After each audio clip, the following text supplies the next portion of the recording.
ಎಲ್ರಿಗೂ ನಮಸ್ಕಾರ. ಸಿದ್ದಿಗೆ ಕನ್ನಡ ಯೂಟ್ಯೂಬ್ ಚಾನಲ್ಗೆ ನಿಮಗೆ ಸ್ವಾಗತ. 6 ಜೂನ್ 2024 ಪ್ರಚಲಿತ ವಿದ್ಯಮಾನಗಳನ್ನ ಈ ವಿಡಿಯೋದಲ್ಲಿ ಡಿಸ್ಕಸ್ ಮಾಡೋಣ. ಕಳೆದ ಒಂದು ವರ್ಷದ ಪ್ರಚಲಿತ ವಿದ್ಯಮಾನಗಳು ನಿಮಗೆ ಬೇಕು ಅಂದ್ರೆ 20 ರೂಪಾಯಿ ಆಗುತ್ತೆ. ಪೇಮೆಂಟ್ ಐಡಿಗಳನ್ನ ಇಲ್ಲಿ ಕೊಡಲಾಗಿದೆ. ಪೇಮೆಂಟ್ ಅನ್ನ ಮಾಡಿ ಇಮೇಲ್ ಐಡಿಗೆ ಸ್ಕ್ರೀನ್ ಶಾಟ್ ಅನ್ನು ಕಳಿಸ್ಬಿಡಿ, ಸಾಫ್ಟ್ ಕಾಪಿಯನ್ನ ಕಳಿಸ್ಕೊಡ್ಲಾಗುತ್ತೆ. ಜೊತೆಗೆ ಈ ವರ್ಷದ ಪ್ರಚಲಿತ ವಿದ್ಯಮಾನಗಳ ಅಪ್ಡೇಟ್ ಅತಿ ಶೀಘ್ರದಲ್ಲಿ ಬರುತ್ತೆ. ಜನವರಿಯಿಂದ ಮೇ ತನಕ ನಿಮ್ಗೊಂದು PDF ಅವೈಲೇಬಲ್ ಇದೆ, ಪರ್ಚೇಸ್ ಮಾಡಬಹುದು. ಅತಿ ಶೀಘ್ರದಲ್ಲಿ ಅಪ್ಡೇಟ್ ಕೊಡ್ತೀವಿ. ಇತ್ತೀಚೆಗೆ ಬಿಡುಗಡೆಯಾದ ಪ್ರತಿಷ್ಠಿತ ವಿಶ್ವವಿದ್ಯಾಲಯಗಳ ರ್ಯಾಂಕಿಂಗ್ ನಲ್ಲಿ ಇಂಡಿಯನ್ ಇನ್ಸ್ಟಿಟ್ಯೂಟ್ ಆಫ್ ಸೈನ್ಸ್ ಯಾವ ಸ್ಥಾನವನ್ನು ಪಡೆದುಕೊಂಡಿದೆ? Important question. ಮುಂಬರುವ ಸ್ಪರ್ಧಾತ್ಮಕ ದೃಷ್ಟಿಕೋನದಿಂದ ಸರಿಯಾದ ಉತ್ತರ 211. IASಗೆ ಜಾಗತಿಕ ಮನ್ನಣೆ ಸಿಕ್ಕಿದೆ. ವಿಶ್ವದ ಅತ್ಯುತ್ತಮ ಶಿಕ್ಷಣ ಸಂಸ್ಥೆಗಳಲ್ಲಿ 211ನೇ ಸ್ಥಾನವನ್ನು ಪಡ್ಕೊಂಡಿದೆ. ಹಾಗೆ IIT ಬಾಂಬೆ 118ನೇ ಸ್ಥಾನವನ್ನು ಪಡ್ಕೊಂಡಿದ್ದನ್ನ ನೀವು ನೋಡಬಹುದು. ಜಾಗತಿಕ ಮನ್ನಣೆ ಪಡೆದಿರುವ QS ವರ್ಲ್ಡ್ ಯೂನಿವರ್ಸಿಟಿ ರ್ಯಾಂಕಿಂಗ್ ಪಟ್ಟಿಯನ್ನು ಬಿಡುಗಡೆ ಮಾಡಿದೆ. ಬಿಡುಗಡೆ ಮಾಡಿರುವಂತಹ ಸಂಸ್ಥೆ QS ವರ್ಲ್ಡ್ ಯೂನಿವರ್ಸಿಟಿ ರ್ಯಾಂಕಿಂಗ್ ಪಟ್ಟಿಯನ್ನು ಬಿಡುಗಡೆ ಮಾಡಿದ್ದು ಜಾಗತಿಕವಾಗಿ ಟಾಪ್ 100ರಲ್ಲಿ ದೇಶದ ಯಾವುದೇ ಸಂಸ್ಥೆಗಳಿಗೆ ಸ್ಥಾನ ಸಿಕ್ಕಿರೋದಿಲ್ಲ. ಅಂದ್ರೆ ಟಾಪ್ 100 ಅಲ್ಲಿ ಯಾವುದೇ ಸಂಸ್ಥೆಗಳಿಲ್ಲ. ಆದರೆ ದೇಶದ ಟಾಪ್ ಸಂಸ್ಥೆಗಳಲ್ಲಿ IIT ಬಾಂಬೆ ಅಗ್ರಸ್ಥಾನವನ್ನು ಪಡ್ಕೊಂಡಿದೆ. ನಮ್ಮ ದೇಶ ಅಂತ ಕನ್ಸಿಡರ್ ಮಾಡಿದ್ರೆ ಅದರಲ್ಲಿ ಅಗ್ರಸ್ಥಾನ IIT ಬಾಂಬೆ ಸಿಕ್ಕಿದೆ. ನಂತರ IIT ದೆಹಲಿ, ಆಮೇಲೆ ಬೆಂಗಳೂರಿನ ಇಂಡಿಯನ್ ಇನ್ಸ್ಟಿಟ್ಯೂಟ್ ಆಫ್ ಸೈನ್ಸ್ ಕಂಡು ಬಂದಿದೆ. ಕಳೆದ ಸಾಲಿಗೆ ಹೋಲಿಸಿದ್ರೆ ಭಾರತ 61% ಶಿಕ್ಷಣ ಸಂಸ್ಥೆಗಳು ತಮ್ಮ ಸ್ಥಾನವನ್ನ ಉತ್ತಮಪಡಿಸಿಕೊಂಡಿವೆ ಅಂತ ಈ ವರದಿಯಲ್ಲಿ ನಾವು ನೋಡಬಹುದಾಗಿದೆ. ಏಷ್ಯಾದ ಉತ್ತಮ ಶಿಕ್ಷಣ ಸಂಸ್ಥೆಗಳ ಪಟ್ಟಿಯಲ್ಲಿ ಭಾರತದ ಹಲವು IITಗಳು ಮತ್ತು IIMಗಳು ಹಾಗೂ ಇತರೆ ರಾಷ್ಟ್ರೀಯ ಮಹತ್ವದ ಸಂಸ್ಥೆಗಳ ಹೆಸರು ಬಂದಿರೋದನ್ನ ನಾವಿಲ್ಲಿ ಗಮನಿಸಬಹುದು. ಜಗತ್ತಿನ 1500ಕ್ಕೂ ಅಧಿಕ ಶಿಕ್ಷಣ ಸಂಸ್ಥೆಗಳನ್ನ ಈ ಬಾರಿ ರ್ಯಾಂಕಿಂಗ್ ನಲ್ಲಿ ಪರಿಗಣಿಸಲಾಗಿತ್ತು. ಅದರಲ್ಲಿ ನಮ್ಮ 3 ಸಂಸ್ಥೆಗಳು ಕಂಡು ಬಂದಿರೋದನ್ನ ನೀವು ಗಮನಿಸಬಹುದು. ದೇಶದ ಟಾಪ್ 10 ಸಂಸ್ಥೆಗಳನ್ನ ಹೆಸರಿಸುವುದಾದ್ರೆ Indian Institute of Technology Kharagpur 4ನೇ ಸ್ಥಾನದಲ್ಲಿದೆ. ಇನ್ನುಳಿದಂತೆ IIT Madras 5, IIT Kanpur 6, IIT Delhi 7, IIT Roorkee 8, IIT Indore 9ನೇ ಸ್ಥಾನ ಮತ್ತು IIT ವಾರಣಾಸಿ 10ನೇ ಸ್ಥಾನವನ್ನ ಪಡ್ಕೊಂಡಿದೆ. ಇಷ್ಟು ನಿಮಗೆ ಗೊತ್ತಿರಬೇಕು. ಜಾಗತಿಕವಾಗಿ ಇರ್ತಕ್ಕಂಥ ಟಾಪ್ ವಿವಿಗಳು ಯಾವುದು ಅಂದ್ರೆ ಅಮೆರಿಕದ ಮ್ಯಾಸಾಚುಸೆಟ್ಸ್ ಇನ್ಸ್ಟಿಟ್ಯೂಟ್ ಆಫ್ ಟೆಕ್ನಾಲಜಿ ವಿಶ್ವದಲ್ಲೇ ಅತ್ಯುತ್ತಮ ವಿವಿ ಅಂತ ಹೆಸರನ್ನ ಪಡ್ಕೊಂಡ್ರೆ, ಇಂಪೀರಿಯಲ್ ಕಾಲೇಜ್ ಆಫ್ ಲಂಡನ್ 2ನೇ ಸ್ಥಾನ, ಆಕ್ಸ್ಫರ್ಡ್ ಯೂನಿವರ್ಸಿಟಿ 3ನೇ ಸ್ಥಾನವನ್ನ ಪಡ್ಕೊಂಡಿರ್ತದನ್ನ ನೀವಿಲ್ಲಿ ಗಮನಿಸಬಹುದಾಗಿದೆ. ಬೆಂಗಳೂರಿನ IISc ರಾಷ್ಟ್ರಮಟ್ಟದಲ್ಲಿ 3ನೇ ಸ್ಥಾನದಲ್ಲಿದ್ದರೂ ಸಹ ಬೇರಾವ ಸರ್ಕಾರಿ ಸಂಸ್ಥೆಗಳು ಟಾಪ್ 100ರಲ್ಲಿ ಸ್ಥಾನವನ್ನ ಪಡ್ಕೊಂಡಿರೋದಿಲ್ಲ. Manipal Academy of Higher Education ದೇಶದಲ್ಲಿ 29ನೇ ಸ್ಥಾನವನ್ನ ಪಡ್ಕೊಂಡಿರೋದನ್ನ ನೀವು ಗಮನಿಸಬಹುದು. ಮೈಸೂರಿನ JSS ಸಂಸ್ಥೆ 301ರಿಂದ 350ರವರೆಗಿನ ಸ್ಥಾನದಲ್ಲಿದೆ. ಇದರ ನಂತರ ಸೂರತ್ಕಲ್ನ National Institute of Technology Karnataka ಹಾಗೂ ಬೆಂಗಳೂರಿನ ಕೃಷಿ ವಿವಿಗಳು 451ರಿಂದ 500ರ ನಡುವಿನ ಸ್ಥಾನದಲ್ಲಿ ಕಂಡು ಬಂದಿರೋದನ್ನ ನೀವು ಗಮನಿಸಬಹುದಾಗಿದೆ. ಇನ್ನು ಮೈಸೂರು ವಿವಿ ದೇಶದಲ್ಲಿ 551ರಿಂದ 600ನೇ ರ್ಯಾಂಕಿಂಗ್ ನ ನಡುವೆ ಕಂಡು ಬಂದ್ರೆ, ಬೆಂಗಳೂರು ವಿವಿ ಬೆಂಗಳೂರಿನ ಜೈನ್ ಡ್ರೀಮ್ಸ್ ವಿವಿ 701ರಿಂದ 705ರ ನಡುವಿನ ರ್ಯಾಂಕಿಂಗ್ ಅಲ್ಲಿ ಕಂಡು ಬಂದಿವೆ. ಇನ್ನು ಧಾರವಾಡದ ಕರ್ನಾಟಕ ವಿವಿ 751ರಿಂದ 800ರ ನಡುವಿನ ಸ್ಥಾನದಲ್ಲಿ ಕಂಡು ಬಂದ್ರೆ, ಬೆಂಗಳೂರಿನ ಇನ್ನೊಂದು ಡ್ರೀಮ್ ವಿವಿ 801ನೇ ರ್ಯಾಂಕ್ ನೊಂದಿಗೆ ಕಂಡು ಬಂದಿರೋದನ್ನ ನಾವು QS ವರ್ಲ್ಡ್ ಯೂನಿವರ್ಸಿಟಿ ರ್ಯಾಂಕಿಂಗ್ ಅಲ್ಲಿ ಕಾಣಬಹುದಾಗಿರ್ತದೆ. ನೋಡಿ, ಸರಿಸುಮಾರು ವಿಶ್ವದ 1,500ಕ್ಕೂ ಅಧಿಕ ಶಿಕ್ಷಣ ಸಂಸ್ಥೆಗಳನ್ನ ಇದರಲ್ಲಿ ಪರಿಗಣಿಸಿ ಮಾಡಿರ್ತಕ್ಕಂಥ ರ್ಯಾಂಕಿಂಗ್ ಇದು, ನಿಮ್ಗೆ ಗೊತ್ತಿರಲಿ. ನೆಕ್ಸ್ಟ್, ಕನ್ನಡದ ಆಸ್ತಿ ಸಣ್ಣ ಕಥೆಗಳ ಜನಕ ಅಂತ ನಾವ್ ಯಾರನ್ನ ಕರಿತೀವಿ? ತುಂಬಾ ಕಾಂಪಿಟೇಟಿವ್ ಎಕ್ಸಾಮ್ ಗಳಲ್ಲಿ ಕೇಳಿದ್ದಾರೆ. ಇಷ್ಟು ನೇರವಾದ ಪ್ರಶ್ನೆಗಳಿರೋದಿಲ್ಲ, ಬಟ್ ಅವರ ರಿಲೇಟೆಡ್ ಆಗಿ ಒಂದು ಮಾಹಿತಿ ಇರೋದ್ರಿಂದ ಪ್ರಶ್ನೆಯನ್ನ ನೀಡಲಾಗಿದೆ. ಸೊ ಮಾಸ್ತಿ ವೆಂಕಟೇಶ್ ಅಯ್ಯಂಗಾರ್ ಅವರು ಕನ್ನಡದ ಜ್ಞಾನಪೀಠ ಪ್ರಶಸ್ತಿ ವಿಜೇತರಲ್ಲಿ ಇವರು ಕೂಡ ಒಬ್ರು. ಸಣ್ಣ ಕಥೆಗಳ ಜನಕ ಅಂತ ಹೆಸರುವಾಸಿ ಮಾಸ್ತಿ ವೆಂಕಟೇಶ್ ಅಯ್ಯಂಗಾರ್ ಅವರ ಇಲ್ಲಿ ನೋಡಿ, ಜೂನ್ 6ನೇ ತಾರೀಕು ಅವರ ಜನ್ಮದಿನ. ಹಾಗಾಗಿ ಅವರ ಮಾಹಿತಿಯನ್ನು ಇಲ್ಲಿ ಹಂಚಿಕೊಳ್ಳಲಾಗಿದೆ. ಕೋಲಾರ ಜಿಲ್ಲೆಯ ಮಾಲೂರಿನಲ್ಲಿ ರಾಮಸ್ವಾಮಿ ಅಯ್ಯಂಗಾರ್ ಇವರ ತಂದೆ ಮತ್ತು ತಾಯಿ ತಿರುಮಲಮ್ಮ ಅವರ ದಂಪತಿಗೆ ಪುತ್ರನಾಗಿ 1891ರ ಜೂನ್ 6ರಂದು ಜನಿಸಿದ್ರು ಇವರು. ಇವರ ಬಗ್ಗೆ ಹೆಚ್ಚಿನ ಮಾಹಿತಿಯನ್ನ ಟೆಲಿಗ್ರಾಮ್ ಅಲ್ಲಿ ಶೇರ್ ಮಾಡಿರ್ತೀನಿ, ತಪ್ಪದೇ ಹೋಗಿ ನೋಡಿ. Very very important. ಮಾಸ್ತಿ ಕನ್ನಡದ ಆಸ್ತಿ ಅಂತ ಕೂಡ ಇವರನ್ನ ನಾವು ಗುರುತಿಸ್ತೀವಿ. ಬಹಳ ಇಂಪಾರ್ಟೆಂಟ್. ಇವರ ಕಾದಂಬರಿಗಳು, ಕವನಗಳಿರ್ಬೋದು. ಜ್ಞಾನಪೀಠ ಪ್ರಶಸ್ತಿಯ ವಿಜೇತರು ಕೂಡ ಇವರು. ಕಾಮೆಂಟ್ ಸೆಕ್ಷನ್ ಅಲ್ಲಿ ಹೋಗ್ಬಿಟ್ಟು ನೀವು ಮೆನ್ಷನ್ ಮಾಡ್ಬೋದು. ಜ್ಞಾನಪೀಠ ಪ್ರಶಸ್ತಿ, ಎಷ್ಟನೇ ಜ್ಞಾನಪೀಠ ಪ್ರಶಸ್ತಿ, ಕನ್ನಡದ ಎಷ್ಟನೇ ಜ್ಞಾನಪೀಠ ಪ್ರಶಸ್ತಿಯನ್ನು ಇವರು ಪಡ್ಕೊಂಡಿದ್ದಾರೆ, ಯಾವ ಕೃತಿಕ ಪಡ್ಕೊಂಡಿದ್ದಾರೆ ಅಂತ ಕಾಮೆಂಟ್ ಸೆಕ್ಷನ್ ಒಳಗೆ ಮೆನ್ಷನ್ ಮಾಡಿ. ಮಾಸ್ತಿ ಕನ್ನಡದ ಆಸ್ತಿ ಇವರ ಕುರಿತಾದಂತಹ ಸಂಪೂರ್ಣ ಮಾಹಿತಿಯನ್ನ ಟೆಲಿಗ್ರಾಮ್ ಅಲ್ಲಿ ಒಂದು PDF ಮೂಲಕ ಶೇರ್ ಮಾಡುತ್ತೇನೆ, ತಪ್ಪದೇ ಓದಿ.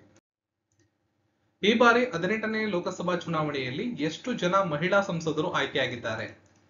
ಇತ್ತೀಚೆಗೆ ತಾನೇ 18ನೇ ಲೋಕಸಭಾ ಚುನಾವಣೆಯ ಫಲಿತಾಂಶಗಳು ಬಂದಿವೆ. ಒಟ್ಟಾರೆಯಾಗಿ 73 ಜನ ಚುನಾವಣೆಯಲ್ಲಿ ಮಹಿಳಾ ಸಂಸದರು ಆಯ್ಕೆಯಾಗಿದ್ದಾರೆ 543 ಸ್ಥಾನಗಳ ಪೈಕಿ.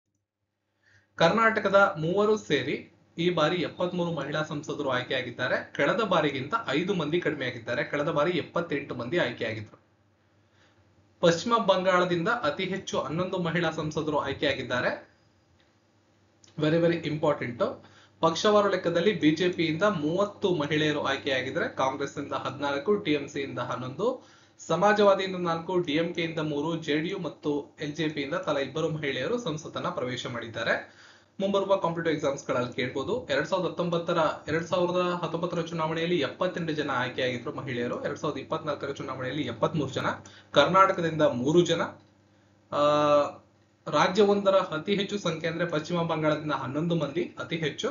ಪಕ್ಷವಾರು ಬಂದ್ರೆ ಬಿಜೆಪಿಯಲ್ಲಿ 30 ಮಹಿಳೆಯರು ಅತಿ ಹೆಚ್ಚು, ಪಕ್ಷವೊಂದರ ಅತಿ ಹೆಚ್ಚು ಆಯ್ಕೆಯಾಗಿರ್ತದೆ.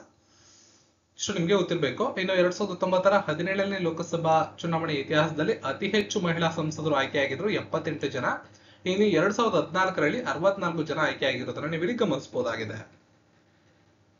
ಗೆದ್ದವರಲ್ಲಿ ಪ್ರಮುಖರು ಬಿಜೆಪಿಯಿಂದ ಕಂಗನಾ ರನೌತ್, ಬಾಲಿವುಡ್ ನಟಿ, ಹೇಮಾ ಮಾಲಿನಿ ಅವರು, ಡಿಎಂಕೆಯ ಕನಿಮೋಲಿ, ಕಾಂಗ್ರೆಸ್ನ ಪ್ರಿಯಾಂಕಾ ಜಾರಕಿಹೊಳಿ, ಪ್ರಭಾ ಮಲ್ಲಿಕಾರ್ಜುನ್, ಇನ್ನು ಎನ್ಸಿಪಿಯ ಪ್ರಿಯಾಂಕಾ ಸುಳೆ, ಎಸ್ಪಿಯ ಡಿಂಪಲ್ ಯಾದವ್ ಇವರು ಪ್ರಮುಖರಾಗಿರ್ತಾರೆ.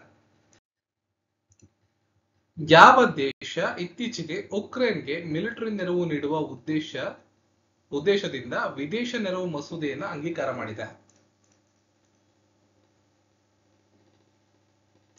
ಸರಿಯಾದ ಉತ್ತರ ಅಮೆರಿಕ.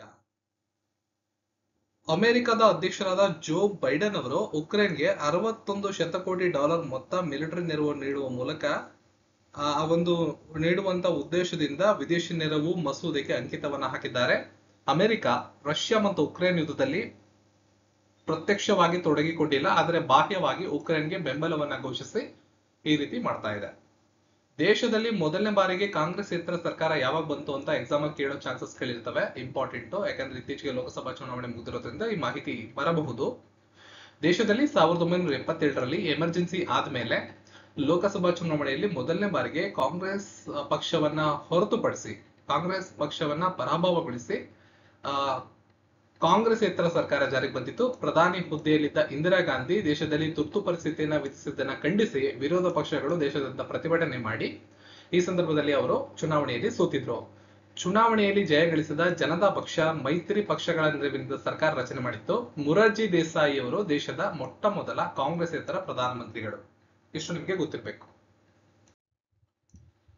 ಈ ಬಾರಿ ಲೋಕಸಭಾ ಚುನಾವಣೆಯಲ್ಲಿ ಆಯ್ಕೆಯಾದ ದೇಶದ ಅತ್ಯಂತ ಕಿರಿಯ ಸಂಸದೆ ಶಾಂಭವಿ ಚೌಧರಿ ಯಾವ ರಾಜ್ಯದವರು? ಪ್ರಶ್ನೆಗೆ ಆಯ್ಕೆಗಳು ಈ ರೀತಿ ಇವೆ. ಸರಿಯಾದ ಉತ್ತರ ಬಿಹಾರ. ಉತ್ತರ ಬಿಹಾರದ ಸಮಸ್ತಿಪುರ ಲೋಕಸಭಾ ಕ್ಷೇತ್ರದಲ್ಲಿ ಎನ್ಡಿಎ ಅಭ್ಯರ್ಥಿಯಾಗಿ ಕಣಕ್ಕಿಳಿದಿದ್ದಂತಹ ಶಾಂಭವಿ ಚೌಧರಿ ಅವರು ಚುನಾವಣೆಯಲ್ಲಿ ಗೆಲುವು ಸಾಧಿಸುವ ಮೂಲಕ ದೇಶದ ಅತಿ ಕಿರಿಯ ಸಂಸದೆ ಎಂಬ ಹೆಗ್ಗಳಿಕೆಗೆ ಪಾತ್ರರಾಗಿದ್ದಾರೆ. ಇಂಪಾರ್ಟೆಂಟ್, ನೋಡ್ಕೊಂಡ್ರಿ. ಈ ವರ್ಷ ಕಾಂಪಿಟೇಟಿವ್ ಎಕ್ಸಾಮ್ಸ್ ಗಳಲ್ಲಿ ಇವ್ರ ಬಗ್ಗೆ ಪ್ರಶ್ನೆ ಕೇಳೋ ಚಾನ್ಸ್ ಇದೆ. ಕಾನ್ಸ್ಟಿಟ್ಯೂಯೆನ್ಸಿ ಕೇಳ್ಬೋದು, ಯಾವ ರಾಜ್ಯ ಅಂತ ಕೇಳ್ಬೋದು, ಯಾವ ಪಕ್ಷ ಅಂತ ಕೇಳ್ಬೋದು, ಅವರ ಹೆಸರು ಎಲ್ಲವನ್ನ ಕೇಳ್ಬೋದು. ಇನ್ನು ನಮ್ಮ ಕರ್ನಾಟಕ ರಾಜ್ಯದಲ್ಲೂ ಕೂಡ ಅತಿ ಕಿರಿಯ ಅತಿ ಹಿರಿಯ ಎರಡು ನೋಡೋಣ. ಈ ಬಾರಿಯ ಲೋಕಸಭಾ ಚುನಾವಣೆಯಲ್ಲಿ ರಾಜ್ಯದ 28 ಲೋಕಸಭಾ ಕ್ಷೇತ್ರಗಳಲ್ಲಿ ಸ್ಪರ್ಧಿಸಿ ಗೆಲುವು ಸಾಧಿಸಿದ ಅಭ್ಯರ್ಥಿಗಳ ಪೈಕಿ ಬಿಜೆಪಿಯಿಂದ ಸ್ಪರ್ಧೆ ಮಾಡಿದಂತಹ ಗೋವಿಂದ ಕಾರಜೋಳ ಅತಿ ಹಿರಿಯರಾಗಿದ್ದಾರೆ, ಸ್ಪರ್ಧೆ ಮಾಡಿ ಗೆದ್ದಂತವರಲ್ಲಿ. ಇನ್ನು ಕಾಂಗ್ರೆಸ್ಸಿನ ಸಾಗರ್ ಖಂಡ್ರೆ, ಇಲ್ಲಿ ಭಾವಚಿತ್ರದಲ್ಲಿ ನೋಡ್ಬೋದು ಅವರನ್ನ, ಇವರು ಅತಿ ಕಿರಿಯರಾಗಿದ್ದಾರೆ. ಕಾರಜೋಳ ಅವರಿಗೆ 73 ವರ್ಷ ವಯಸ್ಸಾಗಿದೆ, ಸಾಗರ್ ಖಂಡ್ರೆ ಅವರಿಗೆ 26 ವರ್ಷ ವಯಸ್ಸು. ಇವರಿಬ್ಬರ ಬಗ್ಗೆ ನಿಮಗೆ ಮಾಹಿತಿ ಇರಬೇಕಾಗುತ್ತೆ. ಕಾಂಪಿಟೇಟಿವ್ ಎಕ್ಸಾಮ್ಸ್ ಗಳಲ್ಲಿ ಕೇಳುವಂತ ಸಾಧ್ಯತೆಗಳು ಹೆಚ್ಚಿವೆ.